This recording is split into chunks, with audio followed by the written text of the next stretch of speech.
Bueno, hemos tenido una mañana muy interesante, muy intensa, con una cantidad de información enorme, y espero que hayan podido descansar en este breve receso. Y ahora corresponde a presentar nuevamente al doctor Marcelo Garrido, que el doctor Marcelo Garrido es oncólogo médico de la Red Salud UC Christus. Él es especialista en oncología gastrointestinal con entrenamiento en el Hospital Universitario Central de Asturias, en España, y desde el año 14 hasta la fecha ha estado liderando el desarrollo de estudios clínicos oncológicos en Chile dentro del Departamento de Hemato-Oncología de la Pontificia Universidad Católica. Tiene varias líneas de investigación, principalmente todo lo que es oncología gastrointestinal, inmunoterapia, tumores neuroendocrinos, GIST, terapia estática, genómica y medicina de precisión. Y voy a dejarlos a él para que él mismo presente su charla. Bienvenido, doctor Garrido, y muchas gracias por compartir estos minutos con esta audiencia.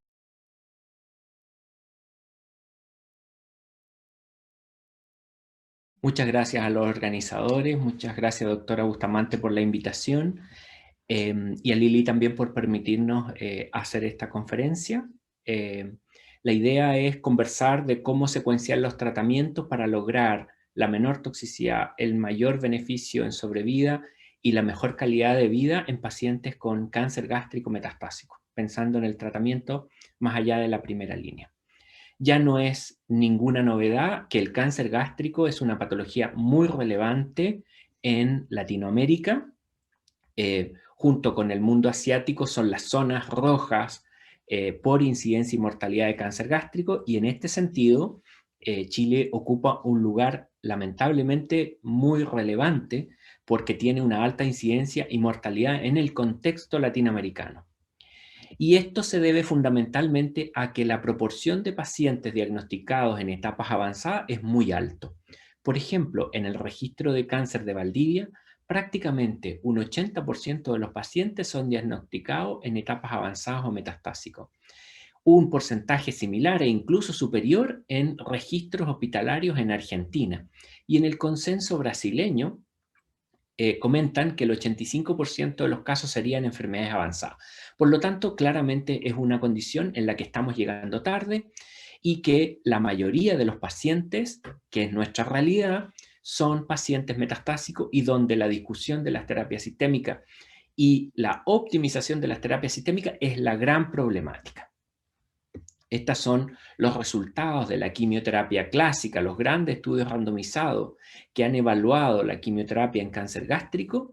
Tenemos ahí en la columna en roja una muy poquita participación de las poblaciones de Latinoamérica, llamativo siendo nosotros una población que aporta un gran volumen de cáncer gástrico al concierto mundial, y de estas terapias oncológicas, quimioterapia combinada, podemos decir que el estándar de tratamiento es la combinación con fluoropirimidinas y platinos. Lo digo así porque la fluorouracilo puede ser cambiado por la capecitabina, que es una fluoropirimidina oral, y el cisplatino también puede ser cambiado por el oxaliplatino, que es un platino que tiene un perfil de toxicidad más seguro que el cisplatino.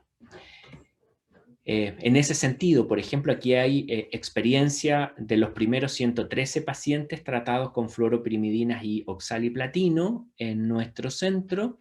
La tasa de respuesta un 62%, la mediana de sobrevida un 9,6 meses, la sobrevida a un año un 51%, y lo más relevante, porque estos datos son muy similares a los que están presentados y publicados en los grandes estudios randomizados mundiales, es que tenemos mucha menor toxicidad, fundamentalmente por la optimización de esta primera línea, con drogas que son de mucho más fácil administración y que tienen menor proporción de neutropenia grado 3-4 y de neutropenia febril, lo que hace que sea más factible mantener por más tiempo la quimioterapia en primera línea.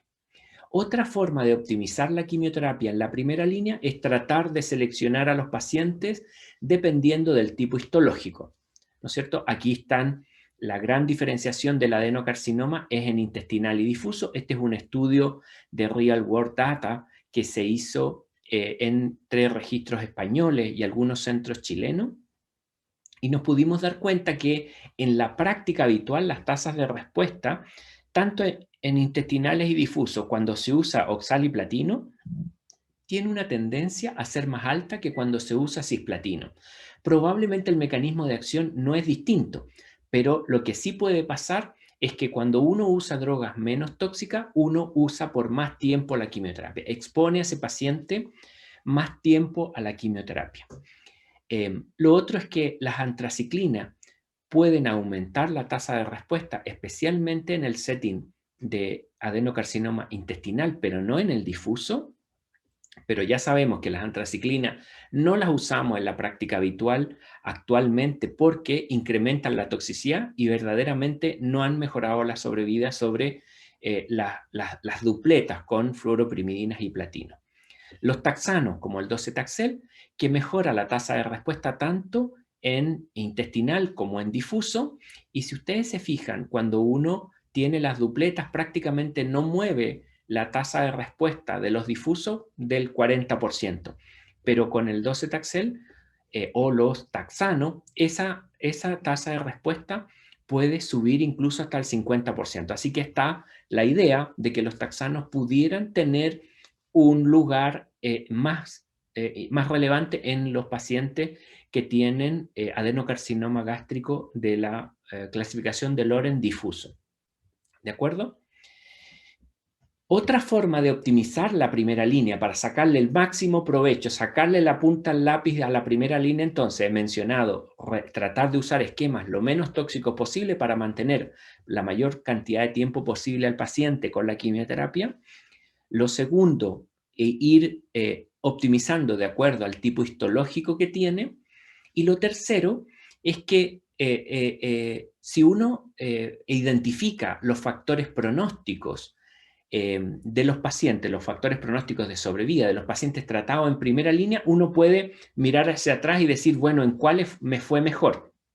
Y claramente aquí les muestro una curva de un estudio ya que no es nuevo, de los factores pronósticos de primera línea. Claramente cuando hay pocos factores de riesgo, 0 a 1, la mediana de la sobrevida de los pacientes puede llegar hasta 18 meses, mucho mejor que el mejor randomizado que hemos tenido en cáncer gástrico metastásico. 2 a 4, un riesgo medio, la mediana de sobrevida habitual, que son 12 meses en cáncer gástrico, y cuando hay muchos factores de riesgo, la mediana de sobrevida es de 6 meses, que es muy similar a cuidados paliativos. Entonces, en ese sentido, quizás a estos pacientes que tienen muchos factores de riesgo, quizás no sería recomendable darles quimioterapia. Y uno puede identificar esto en base a un normograma, donde están los principales factores de riesgo, ¿no es cierto? Lo que nosotros conocemos, los clínicos, tener metástasis ósea, tener muchos sitios metastásicos, por ejemplo, hasta más de 3 sitios metastásicos, 3 o más sitios metastásicos, tener ascitis, tener tumores mal diferenciados de alto grado, un mal ECOG performance status. Cuando uno va juntando todo esto, claramente va juntando estos factores de riesgo. Ahora, la gran mayoría de los pacientes con cáncer gástrico metastásico son candidatos a quimioterapia porque juntar muchos de estos factores de riesgo, como les he comentado, es una situación más difícil, pero cuando se juntan quizás no es recomendable dar quimioterapia e ir por la línea de los cuidados paliativos. Las terapias biológicas han aparecido en el cáncer prácticamente en todos los cánceres, y en cáncer gástrico no ha sido una excepción, y se han evaluado muchas terapias biológicas o terapias target asociados a quimioterapia en primera línea. La primera lección que hemos aprendido de que si uno usa terapias target sin la selección del target, no tiene ningún sentido porque los estudios son negativos. Claramente los estudios donde evaluaron los anti-EGFR como panitumumab o cetuximab fueron estudios negativos y no había una selección de algún target previamente para poder hacerlo. Por eso no se recomienda hoy en día. Han habido otras terapias como los antiangiogénicos, como el bevacizumab y el ramucirumab, que se evaluaron en primera línea y mostraron, eso sí, mayor actividad combinado con quimioterapia que la quimioterapia sola, pero la magnitud de ese beneficio no llegó a ser lo suficiente como para que lo aplicáramos en el uso habitual. De hecho, en algunos casos no fue estadísticamente significativo, o cuando lo fue, era la magnitud muy pequeñita de beneficio, pensando en el costo que esto podría significar. Y prácticamente el trastuzumab fue el único en el subgrupo de los pacientes HER2 positivos que combinado aquí con quimioterapia mostró beneficios en sobrevida global, que llegó hasta 13,8 meses la mediana de sobrevida, que hasta ese momento era el mejor resultado en cáncer gástrico metastásico que teníamos en la historia. Claramente esta es la curva de sobrevida, claramente desde el principio se separa la curva en la que la quimioterapia con trastuzumab beneficiaba en sobrevida a los pacientes con cáncer gástrico metastásico HER2 positivo, ¿no es cierto? Ahora, sin duda que el HER2, el tener un HER2 positivo sería un factor muy relevante para separar estos pacientes y lograr el máximo beneficio, porque la mediana de sobrevida es mucho más larga cuando uno usa la combinación de trastuzumab con quimioterapia. Pero poniendo los pies en la tierra, por ejemplo, este estudio de Costa Rica de la doctora García Cordero, evalúa la realización del test de HER2 en cáncer gástrico metastásico y ella encontró que de una población analizada, el 18% de cáncer gástrico metastásico, evidentemente, el 18% había hecho HER2 positivo. La primera idea, entonces, es que el impacto que ha tenido en hacer estos resultados, en hacer los test de HER2, no ha sido en Latinoamérica todo lo impactante que nosotros quisiéramos. En la práctica en Chile tampoco. No tenemos una gran cobertura del estudio de HER2. Y el otro detalle es que las poblaciones tienen una proporción de pacientes HER2 positivos que es muy distinto. Por ejemplo, en el screening del TOGA, que fue hecho en países desarrollados, el porcentaje de positividad del HER2 positivo fue de un 23%.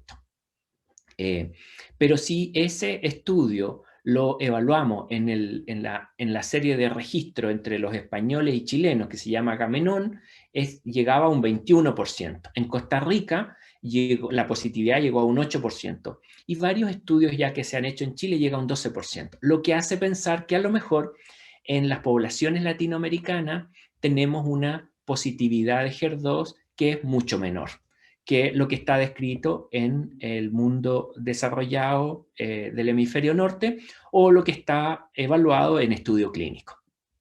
Por lo tanto, la proporción de pacientes que podemos beneficiar con las terapias de HER2 probablemente en nuestra población es un poco menor.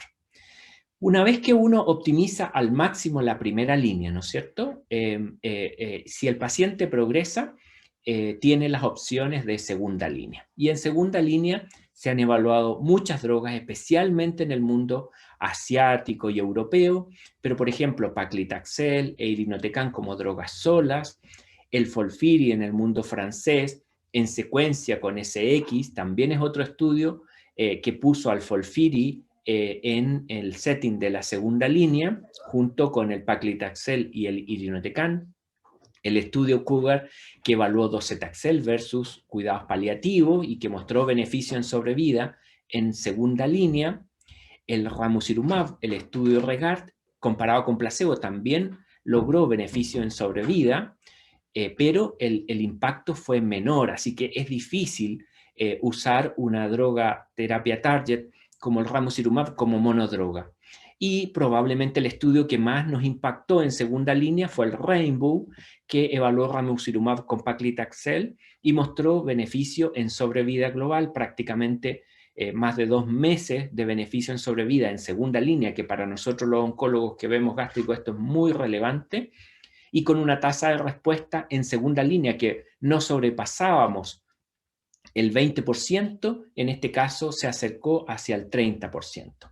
¿No es cierto? Entonces, en segunda línea, aquí hay un esquema que publicó Yang de cómo hemos ido avanzando con las drogas en la segunda línea, ¿no es cierto? El paclitaxel era como nuestro mejor escenario que estaba hecho en población asiática, y en este caso el paclitaxel con ramucirumab lo batió en un randomizado de bastante buena calidad y llegó a medianas de sobrevida hasta 9,6 meses.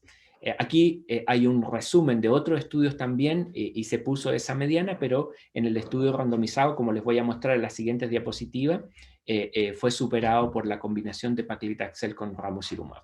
Entonces, en segunda línea, los éxitos han sido limitados y todavía necesitamos optimizar mucho más la terapia de la segunda línea, pero parece que esta combinación es la mejor que tenemos hasta hoy en día. En el estudio Agamenón, que es de Real World Data, se han revisado las distintas combinaciones y claramente aquellos grupos que tienen mejores tasas de respuesta, combinando las tasas de respuesta completa y respuestas parciales y la enfermedad estable, para decir control de enfermedad, los dan aquellos pacientes en los que se reintroduce el trastuzumab con HER2 positiva en la segunda línea, cosa que todavía no está bien avalado en un estudio clínico, pero hay pacientes que no recibieron el trastuzumab en la primera o que no se había hecho el HER2 y que se usa en la segunda, y esos pacientes se impactan con la adición de trastuzumab a la quimioterapia en la segunda línea. La otra es paclitaxel ramucirumab, medido en la práctica habitual, en Real World Data. Claramente es una combinación que tiene una buena proporción de pacientes con respuesta parcial y enfermedad estable. Y otras alternativas no son tan eficientes como, por ejemplo, dar un simple agente de quimioterapia en que la proporción de control de enfermedad es muy bajita y la barra de enfermedad progresiva es más alta. Entonces, parece que las combinaciones con ramucirumab son las que se han asentado muy bien en segunda línea, y en ese sentido, Cyramza, que es el nombre comercial del ramucirumab estudiado en el estudio randomizado, que inhibe el receptor del factor de crecimiento endotelial vascular tipo 2, logra bloquear de manera importante la angiogénesis en cáncer gástrico. Esto ha llevado a plantear por qué la relevancia de la angiogénesis en cáncer gástrico en segunda línea y no en primera línea. Bueno, pueden haber muchas hipótesis de esto, pero claramente en el mundo asiático, en estudios chinos, también en segunda y tercera línea, los antiangiogénicos también han logrado ocupar un lugar, lo que nos hace pensar y abrir la mente para estudiar mucho más esto, de que en verdad la antiangiogénesis, mientras más avanzado el cáncer, parece ser más relevante en cáncer gástrico. El estudio Rainbow, que se publicó en la revista Lancet Oncology el año 2014, evaluó estas dos poblaciones, ¿no es cierto? Ramucirumab con paclitaxel versus paclitaxel y placebo, poblaciones bastante comparables, ¿no es cierto? Aquí prácticamente el 70% de los pacientes eran de sexo masculino y un 60% eran asiáticos, porque el otro el 60% eran blanco y el 30% eran asiático, en general ECOG 0 o 1, y la mayoría, prácticamente el 80% de los pacientes eran de ubicación gástrica, porque había un 20% que era de la unión gastroesofágica. Bastante representativo de lo que uno ve en la práctica, porque prácticamente uno en la práctica ve un 20% de casos de la unión gastroesofágica, porque hay poblaciones donde es mucho mayor esta proporción, moviéndose incluso entre el 30 y 40% en algunos países desarrollados. Lo que quiero decir con esto, había como un 40% de población intestinal, que son dos poblaciones que son bastante representativas de lo que uno ve en la realidad, y pacientes que habían sido tratados mayoritariamente con dobletes de platinos con fluoroprimidina, que es el estándar de primera línea. ¿No es cierto? Este estudio randomizado mostró una tasa de respuesta completa de un 1% cuando se combinaba paclitaxel con ramucirumab y un 27% de respuestas parciales, y lo que es más interesante, un 52% de los casos que mantenían enfermedad estable. En segunda línea, mantener bajo control una enfermedad que puede conducir a la muerte es altamente relevante. Y esto era superior en comparación al paclitaxel solo, que era nuestra mejor alternativa hasta ese momento. ¿No es cierto? Aquí En este estudio había algún grado de participación de Latinoamérica, nos hubiera gustado que fuera mucho más. La región 2 que llaman acá, que son 44 pacientes, son pacientes que venían de México, Chile, Brasil o Argentina, y es la región representada de Latinoamérica, muy pequeña, pero en la mayoría de los estudios de combinaciones de quimioterapia no la teníamos previamente, así que gracias a la inclusión. Y si ustedes se fijan, la respuesta objetiva aquí fue un 25%, donde estaban incluidas nuestra región, y con paclitaxel un 14%, paclitaxel con placebo. Así que el beneficio en respuesta y control de enfermedad que se evidenció en el estudio global también se ve en el subgrupo de pacientes en los que están los latinos, ¿no es cierto? Y esta es la curva de sobrevida. Claramente, precozmente se separan las curvas y se ve el beneficio en sobrevida global, un HR de 0.8 con un intervalo de 0.6 a 0.9 con beneficio para la combinación de paclitaxel con ramucirumab, ¿no es cierto? Aquí está la región 2, donde estamos incluidos nosotros. La diferencia fue de 8,5 meses de mediana para la rama experimental versus 5,9 para la rama estándar. Así que igual en ese subgrupo se ve el beneficio en sobrevida. Y prácticamente todos los subgrupos estaban hacia el lado del favorecer a la combinación de paclitaxel con ramucirumab. El tema de la toxicidad con la quimioterapia es un tema muy relevante, si no el más relevante, porque si bien es cierto hay una proporción de pacientes que se pueden beneficiar, la idea es no dañarlos. La combinación de paclitaxel con ramucirumab tiene toxicidades frecuentes. Si ustedes se fijan, aquí las toxicidades menos graves, 1 y 2, son bastante frecuentes. Prácticamente un tercio de los pacientes tienen alguna toxicidad leve. Gracias a Dios, las toxicidades graves no son tan frecuentes, pero si uno pudiera mencionar algunas, por ejemplo, fatiga, que se ve en el 12%, grado 3, hipertensión, evidentemente con un antiangiogénico, en el 14%, y en la práctica esto puede llevar a la incorporación de nuevos antihipertensivos en el tratamiento del paciente, y a veces tener a los equipos de hipertensión trabajando al lado. El riesgo de neutropenia grado 3 y grado 4 es alto, pero nunca llega a ser neutropenia febril que impacta a los pacientes o que puede generar hospitalizaciones, pero sí es un esquema que puede impactar la médula, pero que en la práctica habitual no llega a ser condiciones graves, llega a ser más bien una alteración del hemograma en la mayoría de los casos, ¿no es cierto? Un poco más de toxicidad comparado con el paclitaxel, eso es esperable, especialmente por lo que tiene que ver con la hipertensión, pero es un perfil de toxicidad que para los oncólogos es bastante fácil de manejar, ¿no es cierto? Algunas toxicidades especiales, ¿no es cierto? Siempre que uno habla de antiangiogénicos le tiene miedo al sangramiento o la hemorragia, ¿no es cierto? Pero en el estudio fue un 4% grado 3, un porcentaje bajo, y la mayoría de las veces fue un 38% fueron grado 1 o 2 y que por lo tanto no debería impactar en el manejo. La hemorragia gastrointestinal se vio en un 3% de grado 3 con la combinación, un 6% de grado leve 1 o 2, así que la hemorragia es un tema cuando uno usa antiangiogénicos como el ramucirumab. El tromboembolismo venoso fue prácticamente igual que con el paclitaxel, grado 1 y 2 un 2%, y paclitaxel con ramucirumab un 2%, lo mismo que los fenómenos tromboembólicos. Así que el tema de la hemorragia es un poco más frecuente, gracias a Dios casi siempre más bien leve. ¿Ok?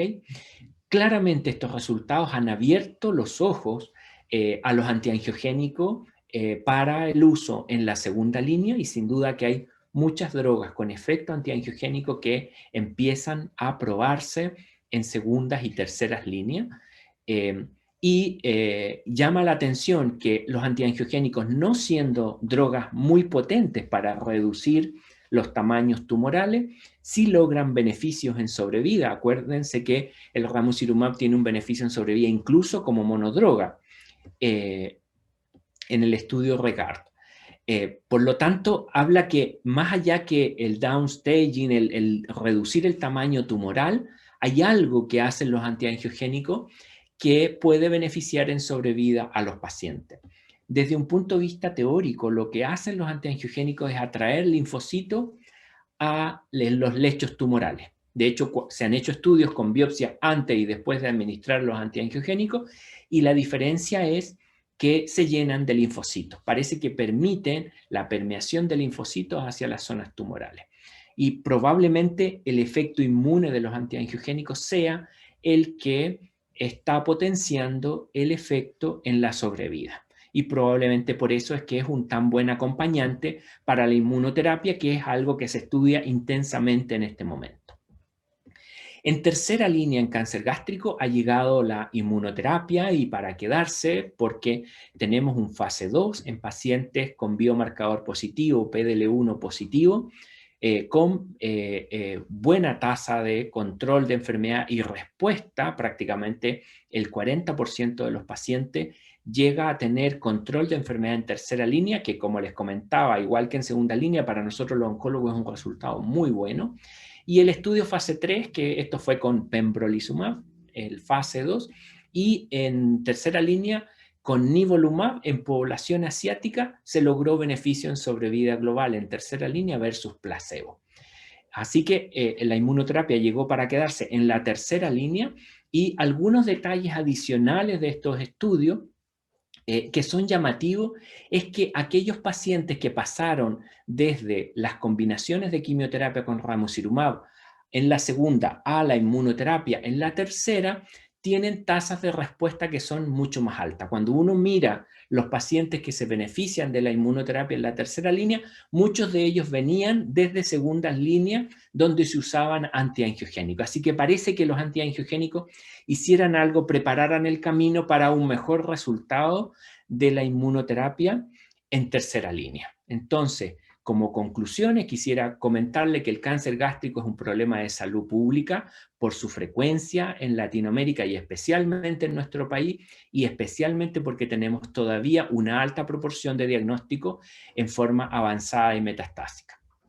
La primera línea estándar con fluoropirimidinas y platinos requiere ser optimizada en términos de la selección de los pacientes, de buscar el perfil de toxicidad que más se va a acomodar a ese paciente para lograr los mejores resultados y evitar el deterioro clínico, para evitar que el paciente lo perdamos en la primera línea y abandone su tratamiento, ¿no es cierto? Especialmente porque hay combinaciones de tratamiento y tratamientos ya aprobados en segunda y tercera línea y estudios incluso más allá de eso. La combinación de paclitaxel con ramucirumab es el único esquema con beneficio en sobrevida global en segunda línea sobre monodroga, en este caso paclitaxel, y estos resultados se han mantenido en el mundo real. De hecho, se ven resultados un pelito mejores en los análisis del mundo real con esta combinación.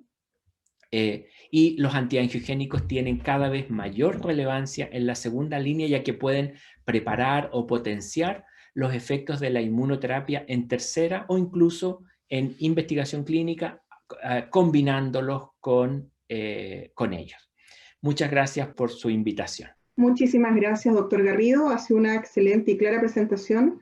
Claramente estamos viendo, ¿cierto?, los efectos beneficiosos de estas terapias, ¿cierto?, y como usted bien mostró, con bajas toxicidades o toxicidades manejables totalmente por los oncólogos.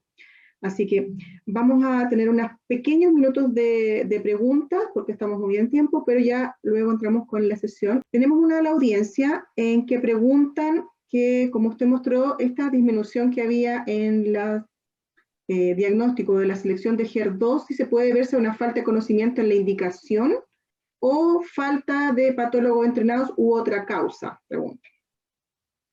En verdad, la respuesta correcta sería todas las anteriores, porque me ha tocado visitar algunos países de Latinoamérica especialmente, donde toda esta problemática se da. Efectivamente, la distribución del conocimiento de los resultados de los estudios clínicos todavía no llega lo suficientemente bien a los pacientes para que estén empoderados y lo conversen con sus tratantes. El nivel de desarrollo de la oncología en Latinoamérica es muy precaria todavía. Por eso es que cuando dicen que algún oncólogo se dedique a otra cosa, a mí me provoca un infarto porque tenemos muchos déficits de oncólogos todavía en nuestras poblaciones. Necesitamos más oncólogos por habitantes. Y eso puede explicar que ese conocimiento todavía no baje hacia el beneficio de los pacientes. Por otro lado, para hacer el HER2 del cáncer gástrico es una técnica difícil. El HER2 es heterogéneo, hay que mirar muchas muestras y hay que tener una técnica muy estandarizada. Por lo tanto, si el patólogo de nuestro servicio no está entrenado en eso, probablemente va a leer mal el HER2 y por lo tanto el porcentaje puede ser incluso más bajo. Y el otro detalle es que reiterativamente tratamos de buscar de manera rigurosa los HER2 positivos y claramente tenemos un menor porcentaje, prácticamente la mitad, que lo que reportan los rigurosos estudios fase 3. Así que yo creo que las tres situaciones se dan en distintas proporciones en distintos países de Latinoamérica.